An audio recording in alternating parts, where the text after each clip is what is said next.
Friends, आज हम America के राष्ट्रपति के निर्वाचन के बारे में अध्ययन करेंगे।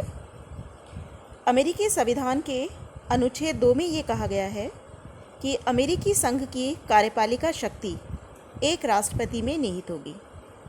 हम जानते हैं कि अमेरिका में अध्यक्षात्मक शासन व्यवस्था है और अध्यक्षात्मक शासन व्यवस्था होने के कारण वहाँ पर राष्ट्रपति ही सर्वे सर्वा है। वहाँ हमारी तरह दो तरह की कार्यपालिका नहीं पाई जाती। वहाँ का जो राष्ट्रपति है वो कार्यपालिका का वास्तविक प्रधान है। तो आज हम अमेरिकी राष्ट्रपति के निर्वाचन के बारे में अध्ययन करेंगे।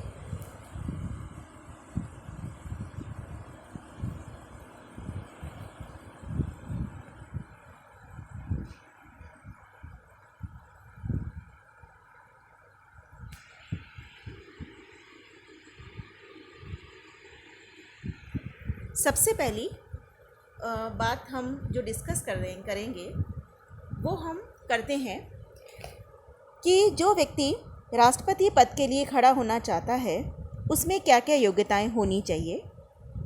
तो संविधान का अनुच्छेद 2 की उपधारा 1 के अनुसार जो व्यक्ति राष्ट्रपति पद के लिए उम्मीदवार बनना चाहता है उसमें कुछ योग्यताएं होनी चाहिए, जिनके बारे में हम बात करते हैं। अब पहली बात यह है कि वो संयुक्त राज्य अमेरिका का जन्मजात नागरिक हो, उसकी आयु कम से कम 35 वर्ष हो, वह संयुक्त राज्य अमेरिका में 14 वर्ष का निवासी हो। इसमें ये बात है कि उसके लिए ये ज़रूरी नहीं है कि वो लगातार 14 वर्ष तक अमेरिका में रहे। कुल मिलाकर उसे अपने जीवन काल के 14 वर्ष वो अमेरिका में व्यतीत करता है। अगर कोई व्यक्ति ऐसा है तो वो अमेरिका के राष्ट्रपति पद के लिए खड़े होने की योग्यता रखता है। अब देखिए, अमेरिका के राष्ट्रपति की जो निर्वाचन पद्धति है उसके 5 प्रमुख चरण हैं, जिनके बारे में अब हम आगे डिस्कस करेंगे। तो सबसे पहला चरण है उसमें उम्मीदवारों का मनोनयन। राष्ट्रपति के निर्वाचन का जो सबसे पहला चरण है वो है कि देश के विभिन्न राजनीतिक दल राष्ट्रपति पद के उम्मीदवारों का मनोनयन करते हैं। अमेरिका में 2 दल हैं, रिपब्लिकन और डेमोक्रेटिक। तो ये दोनों ही राजनीतिक दल अपने उम्मीदवारों का मनोनयन करने के लिए अखिल देशीय सम्मेलन ऑर्गेनाइज करते हैं। तो पहला स्टेप है इसमें देश के विभिन्न राजनीतिक दलों द्वारा अखिल देशीय सम्मेलन का आयोजन। सम्मेलन कहाँ होगा, किस समय पर होगा, ये सारी चीज़ें दल की जो राष्ट्रीय समिति होती है वो डिसाइड करती है। दल के राष्ट्रीय सम्मेलन के लिए प्रतिनिधि कुछ प्रारंभिक क्षेत्रों से, कुछ राज्य सम्मेलन से और कुछ केंद्रीय समितियों द्वारा चुने जाते हैं। दल का राष्ट्रीय सम्मेलन होता है तो राष्ट्रीय सम्मेलन में दल के कौन कौन से प्रतिनिधि भाग लेंगे ये अलग अलग उपायों से डिसाइड किया जाता है। जैसे कि कुछ जो होते हैं मेंबर वो तो प्रारंभिक क्षेत्रों से ले लिए जाते हैं, कुछ प्रतिनिधि कुछ राज्य सम्मेलनों के माध्यम से ले लिए जाते हैं, और कुछ जो केंद्रीय समिति होती है वो डिसाइड करती है कि कौन कौन से प्रतिनिधि इस सम्मेलन में भाग लेंगे। इन प्रतिनिधियों की संख्या सामान्यतः 1500 से 3000 के बीच रहती है। यानी कि दोनों दल जो अपने सम्मेलन बुलाते हैं नेशनल लेवल के, उनमें 1500 से 3000 के बीच में सदस्य आते हैं। ये जो सम्मेलन होता है, ये जो चुनाव किया जाता है सम्मेलन के द्वारा, ये जनरली जुलाई या अगस्त के महीने में होता है। और ये सम्मेलन जो होता है ये बहुत ही उत्तेजनापूर्ण और शोर शराबे के वातावरण में होता है। और इसमें दल के जो प्रमुख नेता हैं वो आपस में सौदेबाजी करते हैं। दल के द्वारा उम्मीदवार चुने जाने के लिए आवश्यक है कि वह प्रतिनिधियों के मतों का पूर्ण बहुमत प्राप्त करे। देखिए, ये इसमें विशेष बात है कि अगर कोई व्यक्ति ये चाहता है कि उसे उम्मीदवार चुना जाए अपनी पार्टी की तरफ से, तो उसके लिए ज़रूरी है कि वो प्रतिनिधियों के मतों का पूर्ण बहुमत प्राप्त करे। उसके लिए पूर्ण बहुमत प्राप्त करना जरूरी है। तो मतदान की प्रक्रिया तब तक जारी रहती है जब तक किसी उम्मीदवार को पूर्ण बहुमत प्राप्त नहीं हो जाता, और कई बार मतदान के अनेक दौर भी होते हैं। उपराष्ट्रपति पद के लिए मनोनयन। उपराष्ट्रपति पद के लिए उम्मीदवारों का मनोनयन भी राष्ट्रपति पद के समान ही होता है। इस बारे में अमेरिका में ये परंपरा स्थापित हो गई है कि राष्ट्रपति और उपराष्ट्रपति पद के उम्मीदवार अलग अलग राज्यों से लिए जाते हैं और अलग अलग क्षेत्रों से लिए जाते हैं। मतलब यदि राष्ट्रपति पद का उम्मीदवार उत्तरी राज्यों से है तो उपराष्ट्रपति पद के लिए जो उम्मीदवार है वो दक्षिणी राज्यों से लिया जाएगा। तो इस तरीके से राष्ट्रपति पद के चुनाव में सबसे पहला चरण है कि जो दोनों पॉलिटिकल पार्टीज हैं, डेमोक्रेटिक एंड रिपब्लिकन, वो अपने अपने उम्मीदवारों का मनोनयन करती हैं। इसके बाद नेक्स्ट चरण है चुनाव अभियान। सम्मेलन समाप्त होने से पहले दल की एक राष्ट्रीय समिति चुनी जाती है। ये समिति अपना एक प्रधान चुनती है, एक कोषाध्यक्ष चुनती है। ये समिति अपने दल के उम्मीदवार के पक्ष में चुनाव अभियान चलाती है।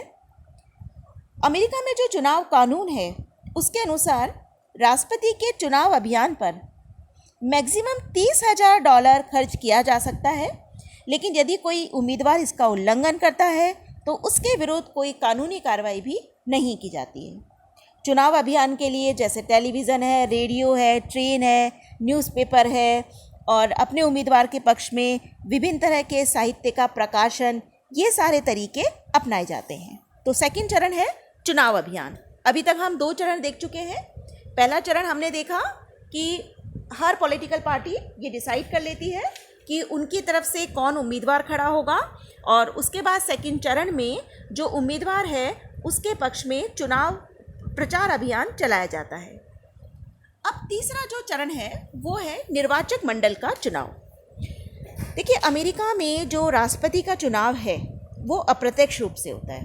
अप्रत्यक्ष रूप से क्या अभिप्राय है कि जनता एक निर्वाचक मंडल को चुनेगी और फिर वो निर्वाचक मंडल राष्ट्रपति को चुनेगा।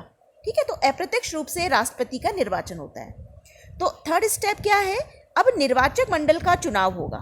निर्वाचक मंडल का चुनाव जनता के द्वारा किया जाएगा। तो देखते हैं हम कि निर्वाचक मंडल का चुनाव किस तरीके से होगा।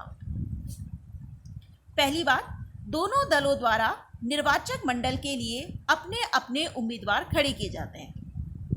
उम्मीदवारों द्वारा ये शपथ ली जाती है कि चुने जाने पर वे राष्ट्रपति और उपराष्ट्रपति के चुनाव में अपने ही दल के उम्मीदवार को वोट देंगे।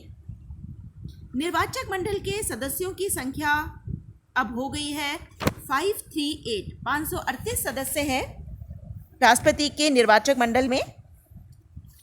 निर्वाचक मंडल का जो चुनाव होता है वो लीप वर्ष या जो भी चुनाव वर्ष है उसके नवंबर महीने के पहले मंगलवार को या फिर सरकार अगर कोई और डेट डिसाइड करती है तो उस डेट को होता है। निर्वाचन प्रत्यक्ष रूप से मतदाताओं द्वारा किया जाता है। 1970 में जो मतदान अधिकार अधिनियम बना है उसके अनुसार मतदाता होने के लिए 2 योग्यताएं जरूरी है। पहली चीज़, संबंधित व्यक्ति ने 18 वर्ष की आयु प्राप्त कर ली हो और दूसरा, व्यक्ति उस राज्य में कम से कम 30 दिन से रह रहा हो। अब वहाँ ये जरूरी नहीं है कि मतदाता होने के लिए आप साक्षर भी हो। पहले ये व्यवस्था थी वहाँ पर 1970 से पहले कि जो साक्षर है वही वोट देने के लिए एंटाइटल होते थे, लेकिन अब ऐसा नहीं है। इसके बाद दूसरी विशेष बात ये है कि निर्वाचक मंडल के सदस्यों का चुनाव सूची प्रणाली के आधार पर होता है।